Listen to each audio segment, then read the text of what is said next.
escravista e a imigração europeia. Tudo isso do segundo reinado. No segundo reinado, a gente tem aulas divididas,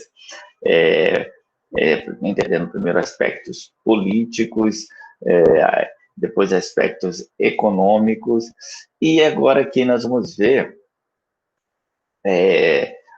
quando o segundo reinado já estava caminhando para o fim, com a crise do sistema escravista, né, que vai levar à sua abolição lá em 1888, e em 1889 acaba o Império no Brasil, acaba a monarquia no Brasil, isso mostrando que havia uma ligação da manutenção do trabalho escravo com a manutenção da família real no poder, já que quem detinha poder econômico eram as elites agrárias, elites cafeeiras, que exploravam a mão de obra escrava no Brasil.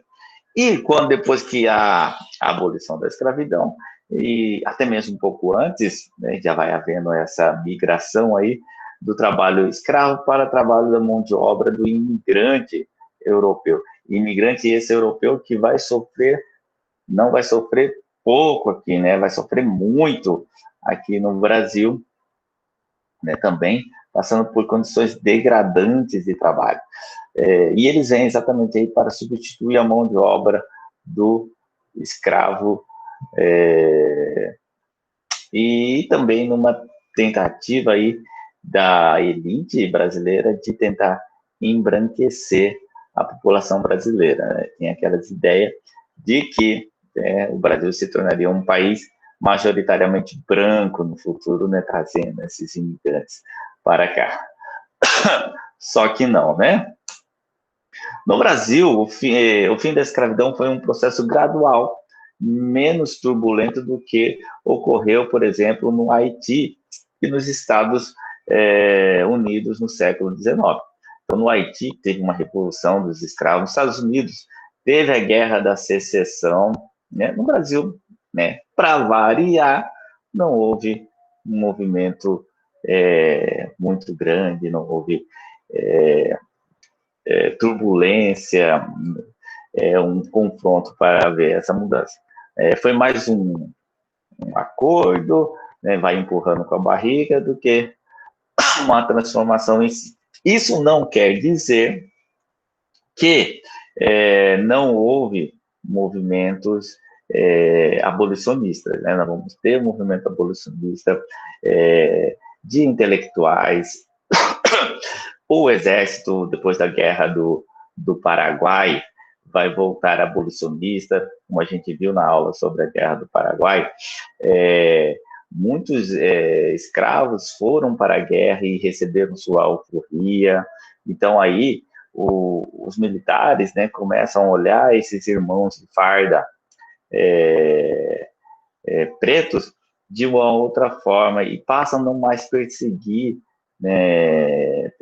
escravos fugitivos, a não mais combater os quilombos. Então, o exército vai se tornando uma instituição abolicionista. Né? E o próprio movimento dos escravos, né, dos escravizados, que a gente diz, né? Porque quando a gente fala escravo, a gente está dando aquela ideia de coisa, né, de mercadoria, que era o pensamento da elite da época. Né? O termo correto a se dizer era os escravizados, né? Seres humanos, pessoas que viviam naquele momento uma situação de escravidão, eram escravizados e depois da escravidão continuaram sendo marginalizados e o são até hoje, né? É um capítulo da história que a gente ainda não conseguiu superar, né? A abolição da escravidão não veio acompanhada de medidas, né, que superassem aí todo o mal que ela causou, e as consequências delas estão aí até hoje. Quando você vai numa favela, quando você vai num cortiço, quando você vê quem que é abordado pela polícia, quem que é sempre o suspeito. Ontem no Fantástico passou uma reportagem onde a pessoa é presa, ela se torna suspeita simplesmente pela cor dela, né? E muitas vezes não têm direito a um julgamento justo. Então, tudo isso que acontece no Brasil tem que ser debatido porque é uma questão atual, né?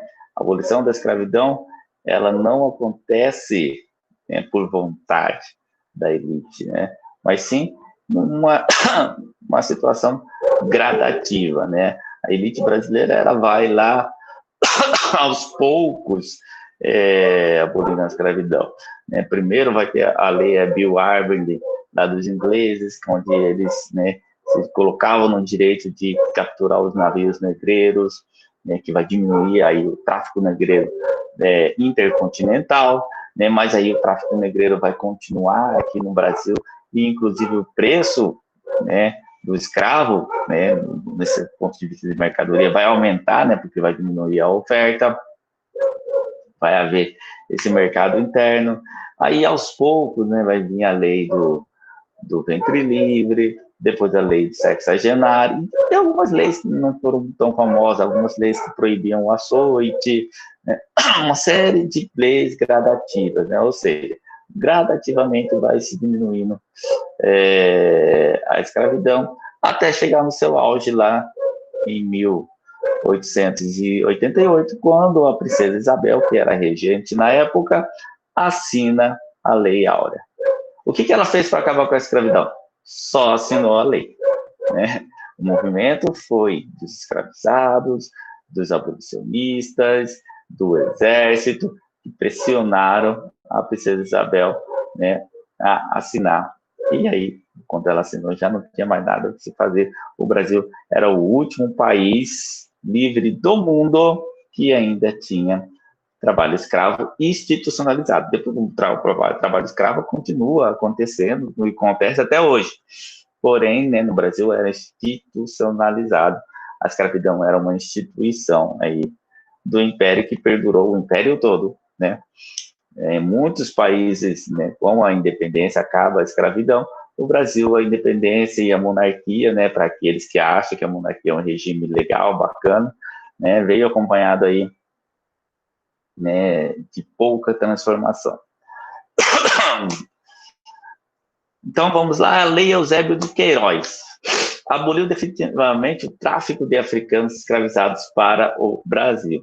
Então, quando fala em tráfico, a gente fala da Bill Arbery e da Lei Eusébio de Queiroz, né, que vai, né, a Bill Arbery é uma lei inglesa, né, a Eusébio de Queiroz é uma lei brasileira que aboliu definitivamente o tráfico negreiro, né? Não confundir, aboliu o tráfico, mas não aboliu a escravidão. A escravidão permanece. Aqueles que eram escravos continuam sendo escravos. O que não pode é haver o tráfico negreiro de africanos para o Brasil. Lembrando, como eu falei agora há pouco, o tráfico interno continua acontecendo. O que a Lei Eusébio de Queiroz proíbe é o tráfico de africanos para o Brasil. Como a taxa de mortalidade dos cativos era maior do que a da natalidade, o número de escravizados começou a cair continuamente. Antes de 1850, sob pressão da Inglaterra, ocorreram algumas tentativas de encerrar o tráfico negreiro. No entanto, a falta de alternativas para substituir o trabalho escravo impossibilitou o sucesso dessas tentativas. Na segunda metade do XIX, a economia brasileira, modernizada pelo capital oriundo das exportações de café, passou a atrair trabalhadores e imigrantes que se tornaram uma alternativa ao trabalho escravo. Então,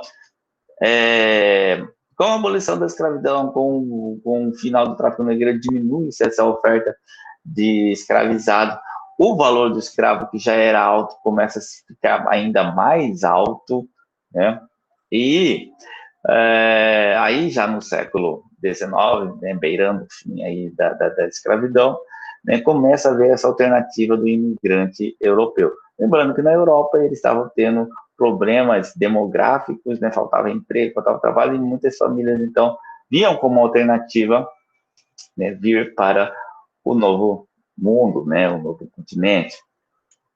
E vieram, sim, para substituir o trabalho escravo, né? Eu até bem com aqueles que, brancos, né, que têm preconceito contra pessoas negras, dizendo, nem coloca a escravidão, né, como ponto, aí fala que ele é descendente de italiano, descendente de alemão, né? Muito Benê, bem. Fala. desculpa atrapalhar, mas a Gabi falou que o Breno quer entrar, ele tá 10 horas tentando. E eu fui ver só Ah, agora a depois. mensagem dela. Ah, tá, mas eu não dá mais, porque depois que a gente começa a apresentação, a gente dá 5 minutos exatamente para isso. Aí depois eu vou salvar a aula e vou mandar a aula para ele. Ok. Beleza? Então, não importa se é descendente de italiano, de alemão, o que for, veio para substituir a mão de obra escrava e foi mão de obra barata aqui na América. A vinda de imigrantes europeus para lavouras cafeeiras foi apoiada por parte da elite agrária do país, estimulada por uma mentalidade racista contra os negros de origem africana. Italianos, portugueses, alemães, espanhóis, etc., eram vistos pelo Estado brasileiro como elementos fundamentais no branqueamento da população. Então, era um pseudo-darwinismo social, né? Darwin nunca elaborou uma teoria social, né, uma pseudociência, né, que colocaram aí a teoria de Darwin, tentando usar, né, para justificar essa graduação entre sociedades, dizendo que uma sociedade branca seria mais evoluída. Então, por isso que a gente chama de um pseudociência, um pseudo-darwinismo social, essa busca de embranquecer a população brasileira que eu destaquei lá no início da aula, né, tentar embranquecer a população brasileira. E essa ideia é uma ideia racista, preconceituosa, que eu acho que eu não tenho a imagem aqui, está retratada naquele quadro que eu já falei várias vezes para vocês, vou repetir. O quadro que se chama A Redenção de Can, em que, né, está uma pintura de uma família onde tem uma mulher preta estendendo as mãos para o alto, agradecendo, a filha dela com um filho branco e o esposo da filha, um italiano, um descendente de alemão, acho que é italiano, né, branco, né, e a criança nas mãos da mãe branca, né, e aí se remete que ela, a avó está agradecendo porque o filho nasceu, o neto nasceu branco, e aquela maldição da negritude, né, teria saído da sua família. Já porque redenção de Cã? Porque no texto bíblico, né, diz que Cã era um dos filhos de Noé, que ficou negro por uma maldição. Por isso, redenção de Cã. No final da apresentação eu mostro o quadro.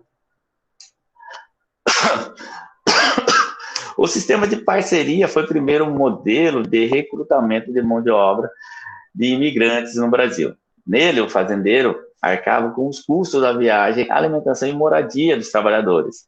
Esses, por sua vez, deveriam pagar suas dívidas trabalhando na lavoura e entregando por parte da produção ao fazendeiro.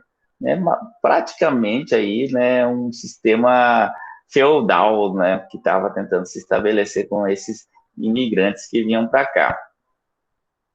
O sistema fracassou e muitos imigrantes revoltaram-se contra o regime de servidão por dívida em que estavam submetidos. É exatamente isso. Eles passaram a ser servos, né? E essa dívida acabava não sendo paga, mais ou menos como se faz hoje alguns fazendeiros ainda praticam esse tipo de coisa hoje, levando uma pessoa à condição de trabalho análogo à escravidão. Quando ele leva uma pessoa para trabalhar numa fazenda bem longe, né, ele dá ali os mantimentos para a pessoa, estabelece o preço que quiser, e aí depois, quando é para receber, ele diz que a pessoa não tem nada para receber, ou que até ela está devendo ele, né? Então, isso é caracterizado hoje como trabalho análogo à escravidão. Então, esses imigrantes que vieram para cá, nesse sistema de parceria, dos fazendeiros praticamente eram novos escravos, né? A alternativa ao sistema de parceria foi a imigração subvencionada, ou seja, já não era uma parceria do imigrante com o fazendeiro, mas com o Estado. Nesse modelo, o Estado custeava a viagem dos imigrantes e suas despesas iniciais, além de regulamentar as relações entre o fazendeiro e os trabalhadores. A imigração subvencionada foi bem sucedida, sobretudo na província de São Paulo, né? A campanha abolicionista pressionava o governo a abolir definitivamente a escravidão no Brasil, a partir de justificativas humanitárias e econômicas. Então, olha só, havia também interesse econômico na abolição da escravidão. Em 13 de maio de 1888, a princesa Isabel assinou a Lei Áurea, que abolia definitivamente a escravidão no Brasil. Então, está bem claro aqui, né? O que ela fez? Ela somente assinou a Lei Áurea, abolindo a escravidão no Brasil, né?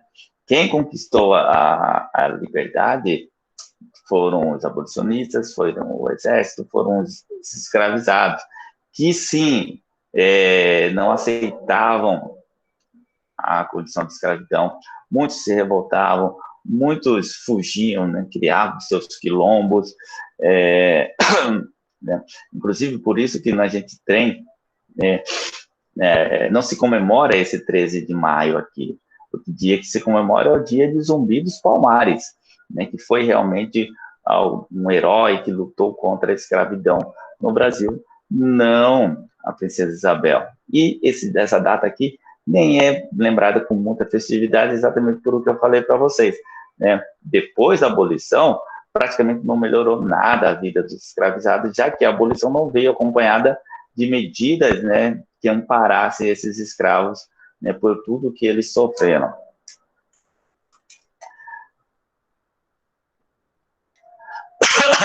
Passada a festa da abolição, os ex-escravos procuraram distanciar-se do passado de escravidão, negando-se a se comportar como antigos cativos.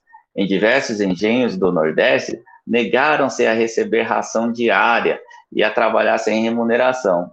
Quando decidiram ficar, isso não significou que concordassem em se submeter às mesmas condições de trabalho do regime anterior. Então, você vê aí que alguns fazendeiros, né, falam assim, o escravo fica, né, e vou continuar tratando você como escravo, mas esses escravizados se negavam a ser tratados dessa forma. Segundo o texto, os primeiros anos após a abolição da escravidão no Brasil tiveram como característica a busca pelo reconhecimento do exercício da cidadania. E essa busca não se deu só nos primeiros anos, ela se dá até hoje, quando os descendentes, os afrodescendentes, os descendentes de quilombolas continuam lutando, né, pelos seus direitos, que, né, vêm sendo conquistados de forma ainda muito gradativa.